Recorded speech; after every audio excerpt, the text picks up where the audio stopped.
તો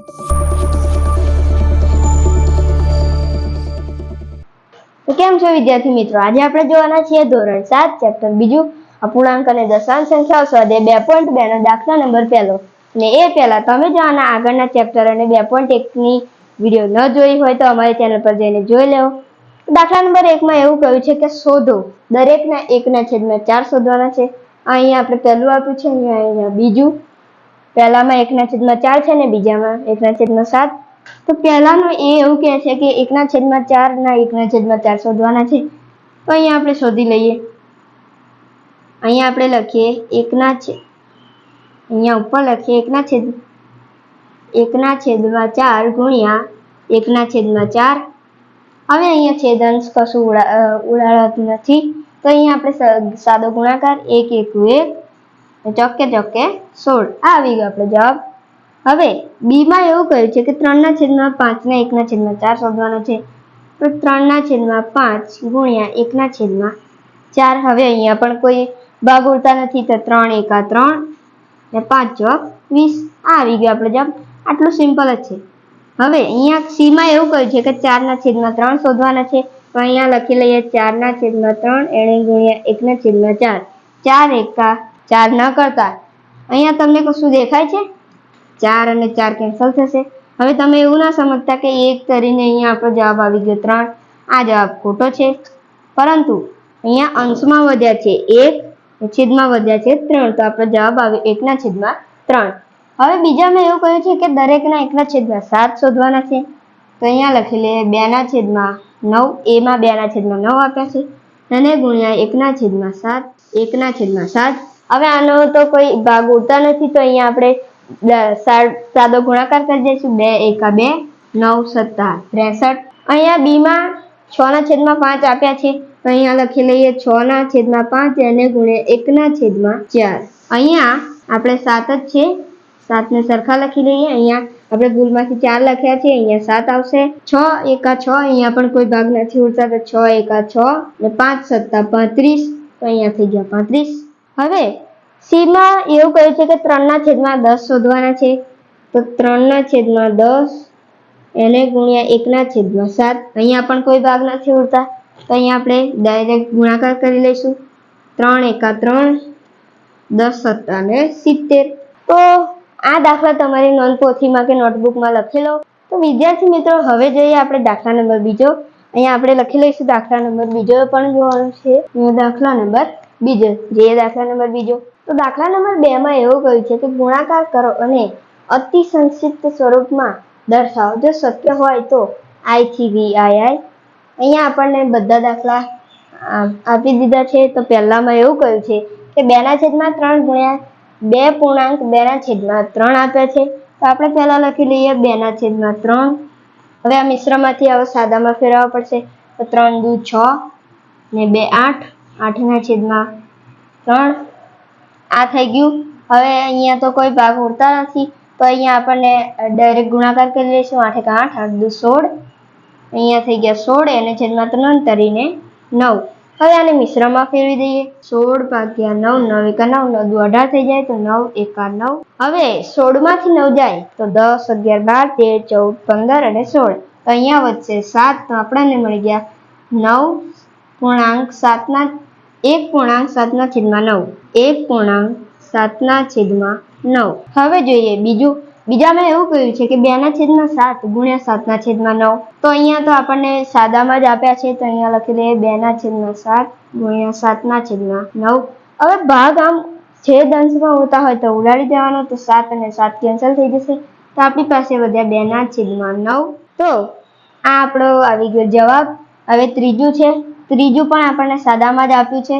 જો અહીંયા લખી લેવાનું 3/8 એને ગુણ્યા 6/4.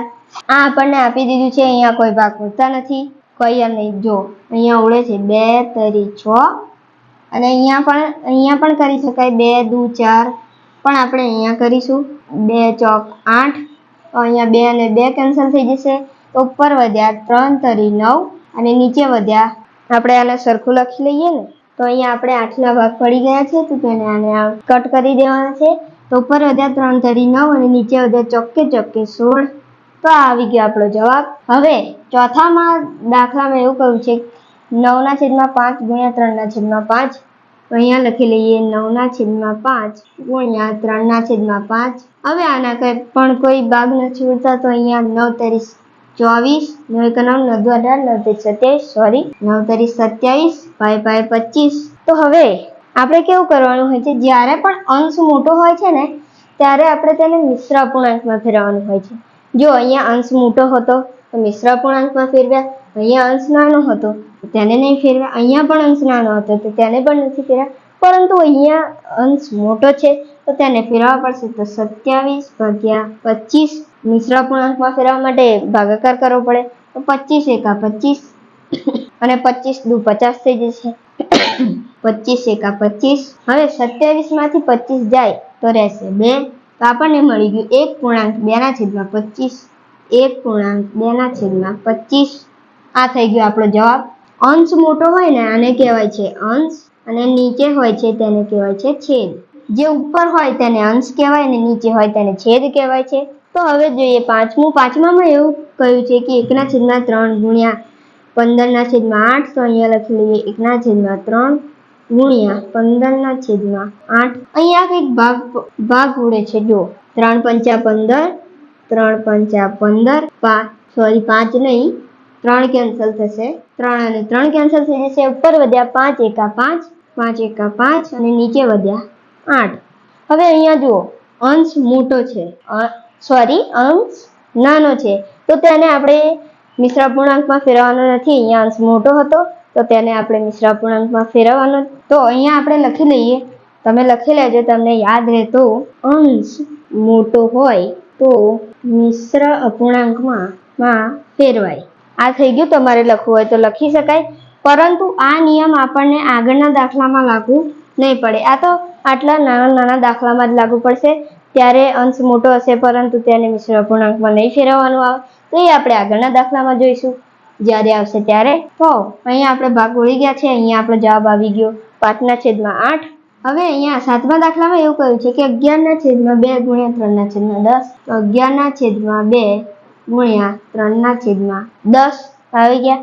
હવે અહીંયા તો કોઈ ભાગ ઉડતા નથી તો સીધો આપણે કરી લઈશું ભાગાકાર, સોરી ગુણાકાર. 11 તારીખ 33 અને 10 દુ 20.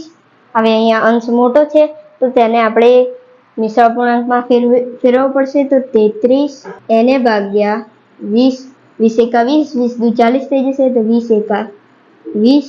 તો હવે 33 માંથી 20 જશે તો કેટલા રહેશે? 33 માંથી આપણે 20 કાઢવાના છે. 10 ને 3 13.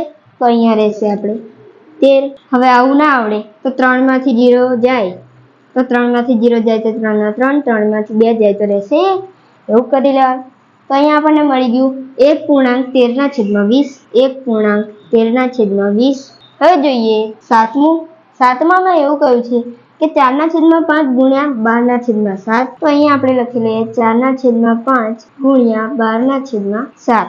અહીંયા પણ કોઈ ભાગ ઉડતા નથી. આ 4 નીચે હોત તો ભાગ ઉડી જાત, પરંતુ અહીંયા તો 4 નીચે નથી એટલે ભાગ નહીં ઉડે. તો 12, 12 એકા 12, 12 દુ 24, 12 તારીખ 36, 12 ચોક ને 48. તો અહીંયા થઈ ગયા 48. 7 પંચા 35. હવે અહીંયા અંશ મોટો છે તો તેનો ભાગાકાર કરીને મિશ્ર અપૂર્ણાંકમાં ફેરવવા પડશે. તો અહીંયા કરી લઈએ 48 ભાગ્યા 35, 35 એકા 35. હવે આપણને એવું લાગે છે કે 35 ની ઉપર તો કોઈ 48 ની અંદર આવવાવાળી સંખ્યા હશે. તો 35 ગુણ્યા 2 કરી દેવાના. 5 દુ 10, 16 વધી 1, 3 એકા 3, 3 એકા 3, 3 દુ 6 ને 1 7. તો અહીંયા તો થઈ ગયા 70. તો અહીંયા આવશે 35 એકા 35. હવે 48 માંથી 35 જાય એવું ના આવડે તો 8 માંથી 5 કાઢવાના. તો રહેશે 5, 6, 7 ને 8. તો અહીંયા રહેશે 3 અને 4 માંથી 3 જશે તો રહેશે 1. તો અહીંયા મળી ગયા 13. તો અહીંયા પણ આપણો જવાબ આવે 1/13/35. 1/13/35 અને 1.13/35 પણ બોલી શકાય. જો ફરી એકવાર કહી દઉં કે આ નિયમ આગળના ખાલી અહીંયા આ નાના દાખલામાં જ લાગુ પડશે, પરંતુ આ આગળના મોટા દાખલામાં લાગુ પડશે નહીં. અહીંયા આપણી આ વિડીયો પૂરી થાય છે. મળીએ આગળના વિડીયોમાં. ત્યાં સુધી જય હિન્દ, જય ભારત.